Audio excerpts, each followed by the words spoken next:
Updates at pinakahuling mga usapin sa mundo ng palakasan. Atin ang pakinggan dito sa Ang Pilipinas Ngayon.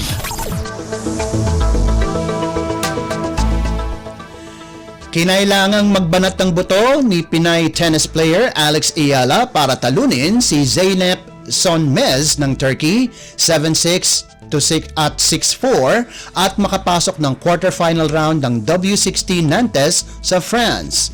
Mabagal at malamig ang simula ng 18 anyos kung saan natambakan kagad siya 1-4 bago nag-init para kunin ang abante 5-4. Ganon din ang nangyari sa second set kung saan ang 21 anyos mula Turkey ay kinuha kagad ang abante 4-1 bago rumatsyada ng 5 sunod-sunod na laro si Ayala.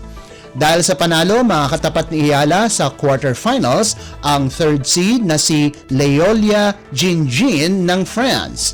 Ang Asian Games bronze medalist ay umaasa na makuha ang kanyang ikalimang International Tennis Federation o ITF singles title. Updates at pinakahuling mga usapin sa mundo ng palakasan. Atin ang pakinggan dito sa Ang Pilipinas Ngayon.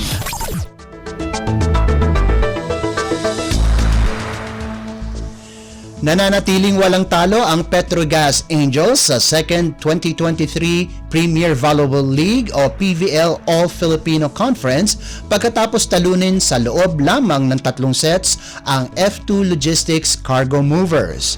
Dikit ang laban sa unang 2 sets, subalit nag-init ng husto ang Petrogas para kunin ang 25-22, 27-25 at 25-14 panalo laban sa Cargo Movers na ginanap sa Santa Rosa Sports Complex sa Laguna. Nanguna para sa Angels si Rania Musa sa nagawa nitong 11 puntos mula sa 10 attacks at 1 block para sa 4-0 win-loss record, katabla ang defending champions Creamline Coal Smashers sa tuktok ng standings. Si Julina De La Cruz ang kaisa-isang F2 player na nakagawa ng double digits na may 13 puntos habang ang leading scorer nila mula sa mga nakalipas na laro na si Ivy Lacsina ay nalimitahan lamang sa 8 markers. Sa isa pang laro, pinagpatuloy ang winning streak ng Choco Mucho Flying Titans sa 3 pagkatapos talunin ang baguhang koponan ng Galleries High Risers 25-21, 25-16 at 25-20 para manatili sa number 2 spot.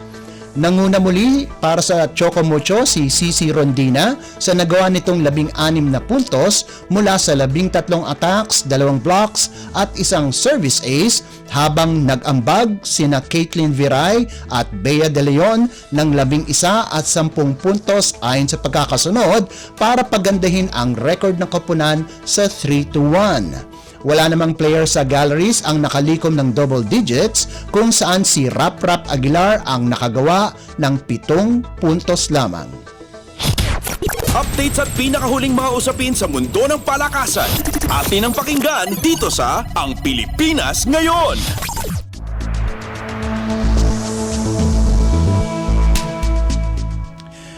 Hindi mapakali ang talk and text sa paghahanap ng panibagong import pagkatapos maospital si defending best import Rondae Hollis Jefferson.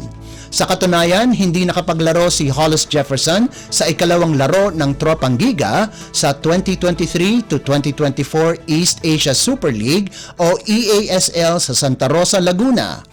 Bumagsak sa 0-2 record ang Tropang Giga sa EASL tournament kung saang tinalo muli sila ng Chiba Jets 66-75. Dahil sa pagka-ospital, hindi na inaasahang makakapaglaro si Hollis Jefferson sa pagbubukas ng PBA Season 48 Commissioner's Cup na papalo sa Nobyembre 5 sa Smart Araneta Coliseum. Ayon kay Coach Jojo Lastimosa, malaking kawalan si Hollis Jefferson, subalit walang magagawa ang management ng Tropang Giga kundi humanap ng kapalit. Naisana ng Tropang Giga na gamitin si Quincy Miller, subalit ayaw pa itong i-release ng Converge. Nakatakdang magbukas ang liga sa Linggo kung saan makakasagupan ng Tropang Giga sa unang laro nito ang Magnolia Chicken Timplados. Updates at pinakahuling mga usapin sa mundo ng palakasan. Atin ang pakinggan dito sa Ang Pilipinas Ngayon.